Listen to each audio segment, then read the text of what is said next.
The story begins when our main protagonist, called Ikta Solork, and his childhood friend, called Yatori Igsum, are on their way to board the ship taking them to the venue of the military academy exam. For Yatori to come out on top, Ikta agrees to take the exam with her so he can remove any hindrance on her part, and in exchange, she promises him a peaceful job as a librarian. At the ship, they meet with Harom Becker, who has a water spirit named Mill as a partner, and Matthew Tedrich, who is accompanied by his wind spirit called Sue. Harom asks about Ikta's family, but he tells her he isn't a noble, but an orphan. He tries to use the opportunity to hit on her but is stopped by Yatori. Another member enters the room and introduces himself as Torway Rimian, also with a wind spirit called Safi. Later, the group plays a game of military chess and Ikta explains to Torway that one doesn't necessarily have to be good at military chess to become a good general. They are interrupted by the rocking of the ship, which turns off the lights. The storm is so intense that they have to escape using a lifeboat. However, a girl falls off the main ship. Ikta orders his partner to create a light beam, so he dives into the sea to save her before she drowns. The girl turns out to be the third princess of the Katjvarna Empire, called Chamel. Yatori explains that they have been washed off on an island. However, Ikta and Torway discover that they are in the Kyoka Republic, which is enemy territory. Ikta explains to the group their current options, which are to surrender themselves or break through the border back to their home. Princess Chamel refuses the idea of being taken prisoner, but is shut up by Ikta, who tells her to be realistic. Yatori attacks him for being hostile to the princess and is sent out. At night, the princess tries to relieve herself but encounters enemy soldiers. But as she moves to surrender, Ikta comes out to divert their attention. He tells them he wants to seek asylum with them, so they let their guard down. Then Ikta gives the signal and the group launches an assault on the enemy. Ikta gets information from an injured enemy before he dies from blood loss. He moves to take the soul stones of the partners of the dead soldiers, promising to regenerate them as is the custom. After the battle, Torway feels down because he missed his target despite being a sniper, so Yatori tells him to man up to his mistakes and understand his own strength and weakness. Ikta and the party plot their escape using the enemy's airship called a blimp. Ikta comes up with a plan that utilizes the blimp and they succeed in returning safely to their side of the border. They arrive safely with the princess and are treated well for their knightly achievement. Ikta is woken up with the news of the fall of the eastern region. He gets a flashback, where he warns the general in charge of the region about his imminent defeat, but he doesn't listen. The group of 5 is invited to get an audience with the emperor. He offers to grant any of their wishes as a reward for saving his daughter. The emperor bestows on them the title of Imperial Knight, but Ikta isn't moved by the honor. He has his mistrusts about the military, and the princess confesses to using their award to play politics. She then reveals that Ikta's real name is Ikta Sankre, the son of General Bada Sankre, who died many years ago. She talks about how a doctor, called Anrai Khan, became his foster parent, and begins talking about his mother's origin. But Ikta attacks her in anger, threatening to snap her neck if she says one more word. Ikta congratulates Yatori for gaining an achievement beyond what they originally planned for the exams. He expressed displeasure, saying he had become 3 of the things he never wanted to become: a noble, a soldier, and a hero. Ikta and his group are accepted into the Empire's central base's high-level officers' school, along with Princess Chamel. They start off with endurance training. However, Ikta is too lazy to keep up. While resting, they are harassed by a group who throw a centipede in Ikta's food, but he bangs the head with a rock before swallowing it raw. During classes, Ikta and Chamel converse using their notes, but their conversation is disrupted by questions from the lecturer. Ikta answers the question brilliantly and earned applause from his comrades. The next day after training, Torway and Matthew encounter Torway's brothers, Sari Haslag and Susharaf Ramian. They bully him in front of Matthew, but they are interrupted by Ikta, who mocks them and drops a centipede on Sari Haslag's face. Ikta's provocation is met with a terrible beating until Yatori steps in to handle the bullies. The Ramian brothers stop after seeing the princess. 3 months later, Yatori and her 4 friends are assigned a platoon of Imperial soldiers. On Ikta's platoon, he is met by a major. When he asks her name, she reminds him this wasn't their first meeting. She introduces herself as Sergeant Major Suya Mitkalif, the daughter of a woman Ikta had an affair with 2 years ago. Ikta's platoon, on hearing of his past, distracts him, so the Ramian brothers decide to take advantage. Matthew then comes bearing the news of a mock battle between 6 platoons. On one side there will be Ikta, Torway, and Matthew, and on the other side there will be Yatori, Sari Haslag, and Susharaf. Although Ikta doesn't seem too concerned about the outcome of the battle, he goes to meet Sergeant Suya and asks if it was because he slept with her mother that makes her ignore his command. She tells him she doesn't deem him fit to lead the platoon because his physical status is below average. Ikta tells her he'll help them win the mock battle to prove his worth. All groups move to the designated area for the battle. Ikta takes command of his unit. He orders them to leave behind their baggage, but Sergeant Suya opposes it, so he explains that it is part of his plan to her. The Ramian brothers group along with Yatori's, arrive at the spot for the battle, but Yatori tells them that Ikta had made camp on the other side of the river. The group prepares to quickly head to the river where Ikta's party is lying in wait. They arrive at the new battle spot. Both groups are separated by a river. Sarihas notices a movement from the enemy squad, so he sends Yatori to go intercept them. Yatori, who is cautious of Ikta, questions her leader's orders, but she is silenced. Yatori's squad arrives upriver, but they are quickly attacked by Torway's squad, who immediately alerts the main unit. Ikta begins his attack by running over the river because they had made an underwater bridge beforehand. They succeed in launching a sudden attack that confuses the enemy. Sarihas is attacked but is rescued by Yatori, who arrives in the nick of time. Ikta, on seeing Yatori's return to the battlefield, orders a retreat,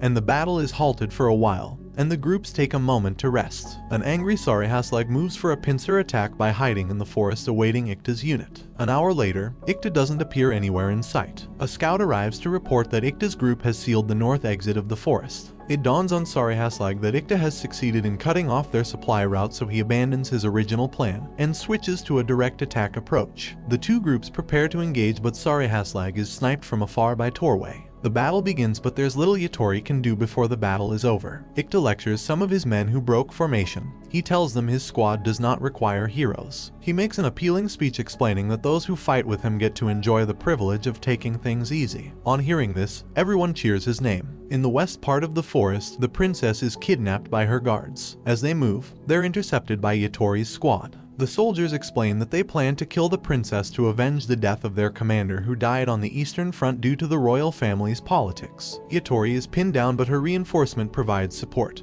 allowing her to decimate all of the enemies on her own. Ikta arrives at the scene. He tries to cheer up Yatori and the princess, who are covered in blood. Some days later, Yatori ponders on the previous battle. We're shown memories of her younger self parting with her father to train in Ikta's father's garrison. Here she meets Ikta. She is introduced to a scientist who explains his concept to her. Ikta and Yatori have fun playing pranks on people together. He takes Yatori to his house where they meet his mother. They are joined shortly by his dad and they have a family dinner together. Later, they tag along with two scientists during an exploration where they are left behind in a shed alone.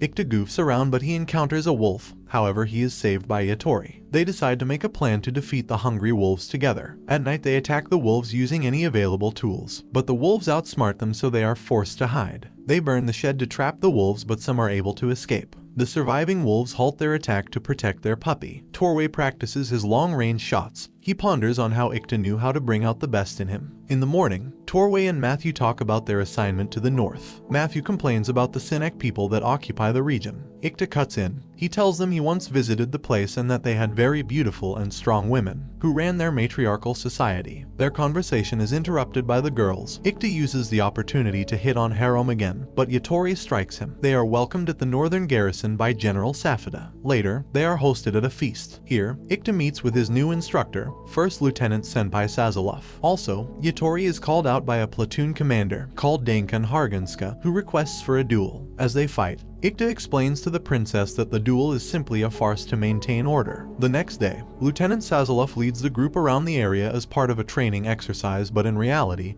it is simply an act to intimidate the Sinek people. He notices Ikta's absence. Ikta comes to the aid of a female officer being bullied.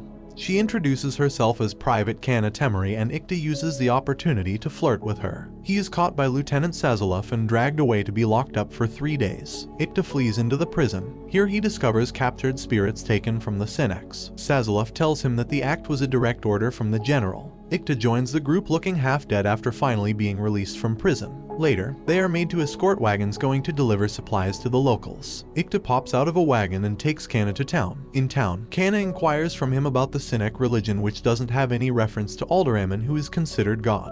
Ikta lets her state her hypothesis and is impressed by her idea. At the other end, Major Tok is met with a hostile force, and Yatori arrives late at the scene and witnesses his death.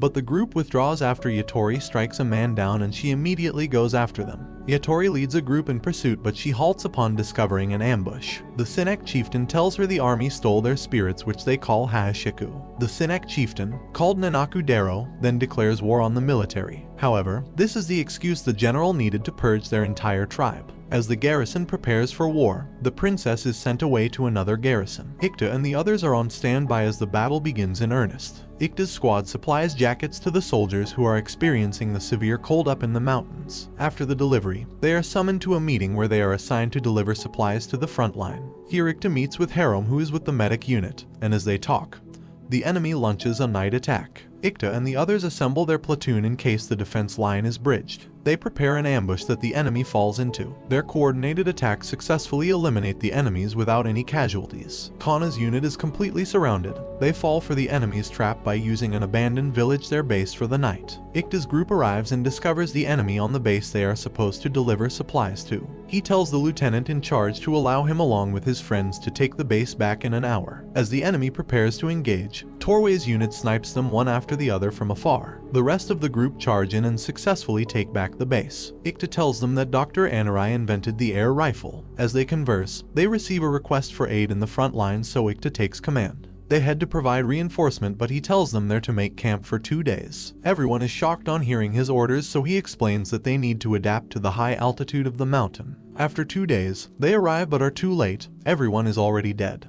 Ikta notices the body of Kana and is saddened by his decision to wait. Ikta's group is sent to the front lines, where they meet with now Captain Sazalov, who explains the situation of the battle. He combines all the platoons under Ikta's command and orders them to burn the villagers' homes without killing them. The villagers are relocated to another location. Several days later, the general gives a speech to mark the final stage of the war. The army advances through a narrow canyon. They notice the danger of the position, so Ikta suggests to Captain Sazalov to appeal to the general in order to prepare shields in case of an attack. This would also mean getting off his horse. Ikta's group thanks the captain for agreeing to his suggestion. Shortly after, they are attacked from above by the Sinek people. From the other side came a simultaneous attack. Ikta saves Harom from an enemy attack but is then rescued by Officer Dankun. The battle continues as the Yatori and the Sinek chief engage in a fierce battle. At the same time, a new group of enemies arrive from below. Yatori manages to defeat the Sinek chief but is distracted as Dankun is struck down, allowing for the chief's escape. As she flees home, she is shocked to see her village on fire. We're shown flashbacks of Ikta's memory with a girl from the village. The chieftain rushes back to her burning village to discover that her family has been slaughtered by rampaging soldiers. She engages them in battle but is overwhelmed by injury and their numbers. Ikta begs the captain to allow him to handle the soldiers. He encounters some soldiers trying to have their way with the chief, who he recognizes as Nana. Later, Ikta tells his comrades that the last enemy that appeared on the battlefield was Kala Karm, a special squad from the Kyoka Empire. Just then, an inspection team appeared in the unit claiming to investigate spirit abuse. As they leave, Ikta's squad is asked to chase them, but they soon discover that the Holy Army of Aldera are coming to attack. They meet to discuss a strategy of retreat.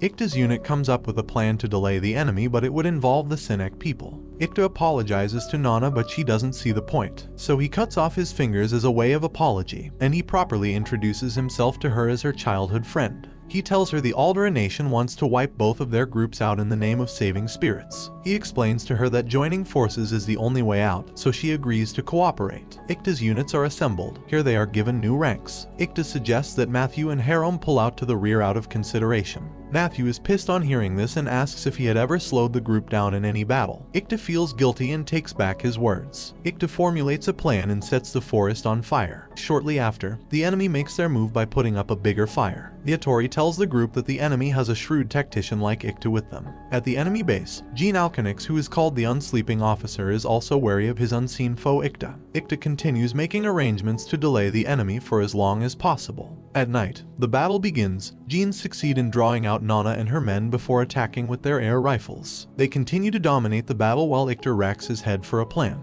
He decides to attack the enemy head-on. After saving the Sinek, they take a full retreat by setting the barricade on fire. After the retreat, Sergeant Suya confronts Ikta for choosing to rescue the Sinek and eventually making the platoon incur heavy casualties. Yatori steps in. She lectures her on mixing personal feelings with military orders. The next day, Jean receives info from the Kala Karm about Yatori's swordplay. Jean has ordered a split unit up the mountain, so Captain Sazalov volunteers to intercept them by the bypass. Ikta agrees with the plan but tells Torway to join in with his air rifle unit. Jean observes the battlefield with a blimp. Ikta urges his unit to focus on making a new fire and repelling the enemy using a mobile defense strategy for another 7 days. On the 3rd day, the enemy begins their attack. At the bypass, the Kala Karm prepares for a surprise attack, but Torway's unit anticipated this thanks to orders from Ikta. They completely annihilate the Kala Karm. It's the 6th day. With Jean in charge, his forces rain cannons on the mobile fortress. He then leads his unit into an all-out attack. Ikta tries to remedy the situation, so he orders Matthew to continue with the mobile fortress strategy for another 2 days. He then heads out along with Yatori and Nana. Jean and his forces arrive where Ikta has positioned himself. Before the enemy attacks, Ikta and his men spring up from underneath them to nullify the offensive power of their air rifles. In the heat of the battle, Jean notices a negotiation flag. In the chaos, he gives in and others a ceasefire in time. The two parties meet to negotiate. Jean proposes a full surrender, but Ikta refuses. Ikta tells him that despite their numbers, their victory isn't assured.